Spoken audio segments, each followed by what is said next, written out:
प्रभु के पवित्र नाम को सारा आदर और महिमा आज इस अनुग्रह दिन में अर्पित करते हैं। अब सभी प्रियजनों को प्रभु यीशु मसीह के नाम से मेरा स्नेह अभिवादन। लूका रचित सुसमाचार उसका 24वां अध्याय उसका 33वां वचन। वे उसी घड़ी उठकर यरूशलेम को लौट गए। पढ़े गए वचन से वापस लौट आने वाली यात्रा विषय लेते हुए आज का वचन मनन करने में प्रभु हमारी सहायता करने पाए। ये लोग कौन है जिनके विषय में यहाँ बात हुई है? यदि इसके बारे में हम विस्तार से पढ़ने लगे तो हमें समय अलग से निकालना होगा, परंतु इसी अध्याय के 18वें वचन में उस व्यक्ति का नाम क्लियोपास बताया है और दूसरे सुसमाचारों को यदि हम साथ में पढ़ें तो हम समझ पाते हैं कि उनके साथ उनकी पत्नी थी जिसका नाम मरियम था।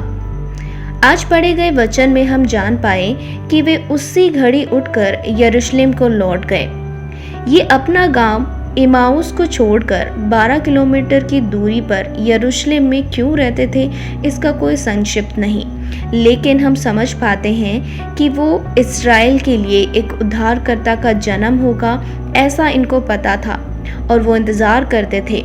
इसलिए प्रभु यीशु मसीह के जन्म के विषय में जानकर और उनकी सेवकाई के बारे में जब उन्हें मालूम पड़ा तो वो अपना गांव छोड़कर यीशु मसीह के पीछे यरूशलेम में हो गए थे। यीशु मसीह के पीछे चलने वाले अनेक शिष्य और जन थे। उन्हीं में से ये दंपति भी था जो यीशु मसीह के पीछे चलते थे। बहुत लोग यीशु मसीह को छोड़ गए, लेकिन इस दंपति के विषय में हम देखते हैं वो बिना छोड़े यीशु मसीह के पीछे चलते थे। यूहन्ना रचित सुसमाचार उसका 19वां अध्याय उसका 25वां वचन हम इस प्रकार पढ़ते हैं। यीशु के क्रूस के पास उसकी माता और उसकी माता की बहन क्लियोपास की पत्नी मरियम और मरियम मगदलिनी खड़े थे। जैसा वचन में हमने देखा, यीशु मसीह के क्रूसीकरण तक उनके साथ और उनका अनुसरण करने वालों में से एक क्लियोपास की पत्नी मरियम भी थी। यीशु मसीह के क्रूसीकरण को अपनी आंखों से देखकर और उस असहनीय स्थिति में यीशु मसीह को जब उन्होंने पाया तो क्लियोपास और उसकी पत्नी का हृदय वेदना से भर गया। लेकिन उससे भी बढ़कर बड़ी बात थी कि उनकी सारी प्रत्याशाएं अब खत्म हो गई थी। यीशु मसीह को वो आत्मिक रूप से विश्वास करने वाले दंपति थे, उनके साक्षी थे। यीशु मसीह वचन और कार्य में सारे जन के सामने एक साधारण भविष्यवक्ता नहीं, लेकिन एक शक्तिशाली भविष्यवक्ता हैं। वो इस बात को जान गए थे। पुराने भविष्यवक्ताओं और उनकी भविष्यवाणियों को वो एक हद तक समझ पा रहे थे। प्रियो, ध्यान दीजिएगा, यहाँ पे एक छिपी घटना है। यदि हम प्रभु को जान गए हैं तो ये विश्वास अच्छा है, लेकिन वो विश्वास कभी व्यक्त नहीं हो पाया तो कभी कभी ये सब बातें हम एक कहानी की तरह समझने लगते हैं। ये दंपति प्रभु यीशु मसीह को जानकर उनके विश्वास में निकले थे, लेकिन अपने विश्वास की परिपूर्णता तक पहुंचने से पहले ही उनका विश्वास वहां टूट गया।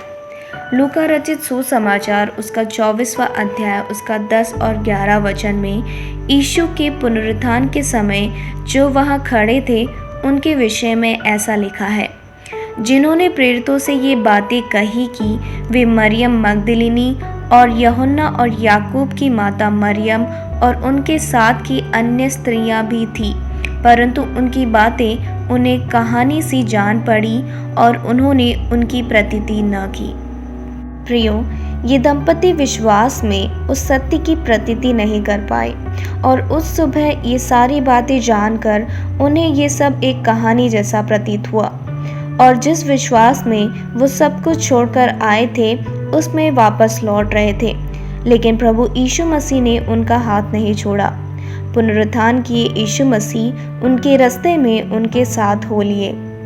उनके भवन तक उनको पहुंचाकर उनकी सारी शंकाएं मिटाकर उनके विश्वास को दृढ़ किया।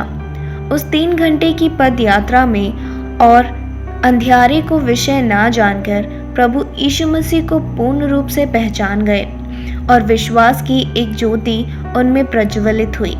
उसी घड़ी वे उठे और यरूशलेम को लौट गए। यात्रा करके इस रात में हम अपने गांव पहुंचे हैं, ये सोचकर वो अपने गांव में रुके नहीं, लेकिन जिस घड़ी उन्होंने यीशु को जान लिया वे उसी घड़ी वापस लौटने की यात्रा में चलने लगे। प्रियो, हमारा विश्वास एक कहानी नहीं है, वह सत्य है। यह सत्य हमारे हृदयों में प्रकट होता है तो विश्वास की एक प्रज्वलीकरण हमारे जीवन में होता है, तो हम भी एक वापस लौट आने वाली यात्रा के लिए तैयार होंगे। इस सुबह वचन का ज्ञान होने पाए और हम भी उस वापस लौट आने वाली यात्रा के लिए तैयार हों। आपका दिन अनुग्रहित हो। आमीन।